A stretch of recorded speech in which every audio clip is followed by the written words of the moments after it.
নির্ধারিত দিনের একদিন পর শুরু হলো বেগম রোকেয়া বিশ্ববিদ্যালয় কেন্দ্রীয় শিক্ষার্থী সংসদ ব্রাকসু নির্বাচনের ফর্ম বিতরণ। প্রথম দিনে ভিপি পদসহ মনোনয়ন ফর্ম কিনেছেন 7 জন।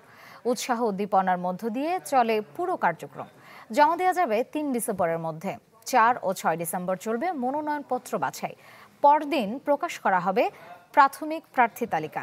10 ডিসেম্বর প্রার্থীদের চূড়ান্ত তালিকা প্রকাশ করে এবং 24 ডিসেম্বর হবে ভোট গ্রহণ। ঢালাইয়ের সেরা প্রিমিয়ার সিমেন্ট।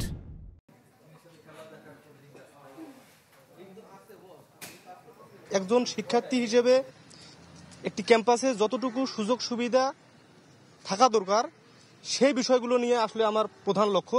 একটা প্রতিদ্বন্দ্বিতামূলক এবং একটা ভালো একটা নির্বাচন হবে, যে নির্বাচনে আসলে প্রকৃত ভোট যেটা হয়, যেটা আমরা গত কয়েক বছরে দেখে আসিনি, সেটা আমরা দেখতে সক্ষম হব।